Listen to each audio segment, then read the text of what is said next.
Les onglons portent le lait. Voilà un principe que les agriculteurs laitiers connaissent bien. Des études ont en effet démontré que lorsque l'on procède à un parage adéquat sur une vache qui souffre de boiterie, il est possible certes d'améliorer les conditions de l'animal, mais également d'augmenter sa production laitière de quelques pourcents, et ce sans en changer son alimentation. En règle générale, l'agriculteur fait appel à un pareur professionnel ou à un vétérinaire pour effectuer ses soins, mais il peut tout autant parer lui-même ses vaches. Et pour ce faire, une méthode simple existe. Il s'agit du parage fonctionnel qui prend pour référence le plus petit onglon du pied de la vache. Cet onglon, le moins sollicité et le plus souvent sain, sert alors de modèle pour redéfinir l'onglon extérieur.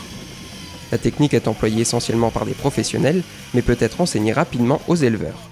Adrián González, vétérinaire espagnol spécialisé dans le parage, est venu en ce sens, sous l'invitation de notre société, à la rencontre des agriculteurs de la ferme Berst de Bosselhausen. Il leur a montré comment procéder aux premiers soins.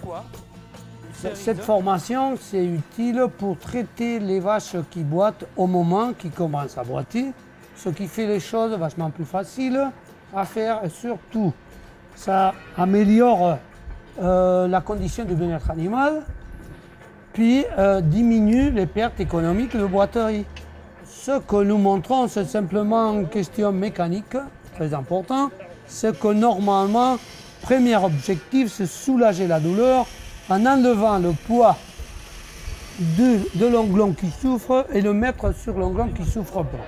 Cet onglon devient très important.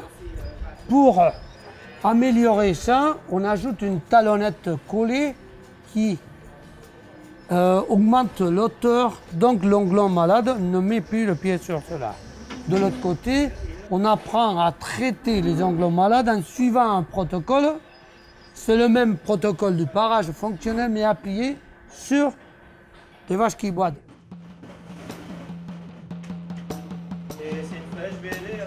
Pour éviter que l'animal ne souffre, il est urgent d'agir rapidement et de procéder à un parage fonctionnel préventif ou curatif. La formation dispensée par Adrián González est complète et va en ce sens. Elle débute naturellement par une observation des pieds de la vache, puis celle-ci est alors placée et attachée dans une cage de type métier à bovin électrique ou cage de contention hydraulique.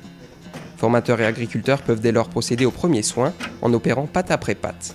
La première étape consiste à mesurer la taille de l'onglon interne pour vérifier s'il est de bonne taille, puis, si nécessaire, de le tailler. D'abord, on observe l'onglon, la forme, longueur. On mesure et on coupe à cette longueur. Dans notre cas, on a toujours travaillé avec la meuleuse électrique. On a pu prouver dans cette séance que c'est même plus facile d'utiliser. Donc, on coupe la longueur et alors on va sur l'épaisseur.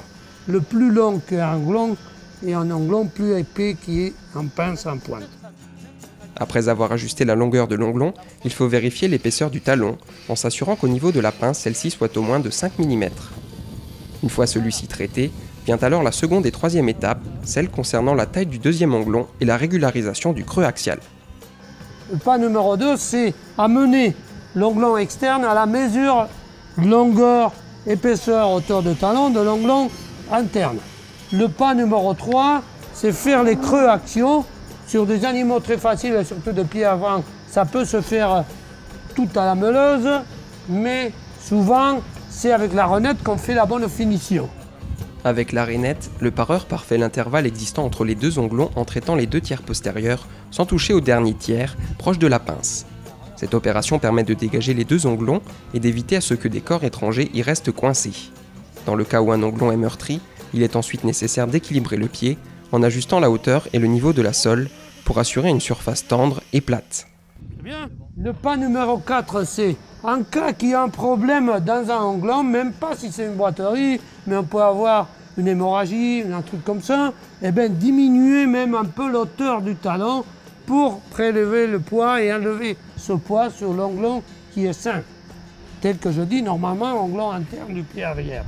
On voit qu'ici, il y a une séparation de cornes, et puis ici, il y a de faux, c'est une sorte de cérise, mais ce n'est pas exactement la cérise, c'est dans l'endroit de la cérise, et caractéristique, c'est l'onglon interne. Ça, c'est un abcès de talon. Donc, je commence à ouvrir, et là, ici, la renette, c'est l'outil qu'il faut utiliser à tout prix. Donc, on fait comme auparavant. D'abord, on va descendre l'auteur de la surface d'appui parce qu'on voit que cet animal a mal à cet onglon, donc il faudra envoyer le poids à cet autre onglon. Pas numéro 5, c'est un cas qui a du fourcher, qui a des talons pourris, eh ben, couper du même. On peut faire un peu avec la meuleuse, et spécialement avec des disques de coupe tels que celui qu'on a utilisé, avec des petits couteaux sur le disque, ou bien le finir aussi à la renette. Et le pas numéro 6, c'est si jamais on voit qu'il y a une boiterie, c'est qu'à ce moment-là, que le champ chirurgique est préparé par le parage et on commence à traiter la boiterie en découpant la corne tachée qui est autour. Une fois la lésion traitée et l'onglon correctement ajusté, il reste alors pour terminer à répartir le poids sur l'onglon sain en plaçant une talonnette en plastique de type Easy Block et en nettoyant puis pansant les plaies éventuelles présentes sur l'onglon malade. Ces tâches plutôt simples peuvent être exercées par le fermier sans problème et il lui restera dès lors plus qu'à observer les effets du parage. Ça va. Probablement ça suffit. Il vaut mieux rajouter après. Tu pousses à l'arrière, vers l'arrière, pousse d'ici. Hop, c'est bon. Sur la lésion, spécialement sur des lésions vieilles ou bien elle a saigné un peu, on fait un petit pansement de compressif pour aider à récupérer, pour l'isoler de l'entourement. Il y a certaines écoles de parage qui défendent de ne pas faire des pansements. Moi, pendant des années, j'ai fait minimum de pansements, mais je fais de plus en plus de pansements. Une fois fait ça, c'est le moment du fermier d'observer sa vache, comment elle va évoluer le jour après, de voir si sa production laitière se maintient, améliore, et puis après, surveiller la vache, si le pansement dure trop longtemps, l'enlever. On aime avoir un pansement entre 3 et 7 jours, ça dépend de l'humidité.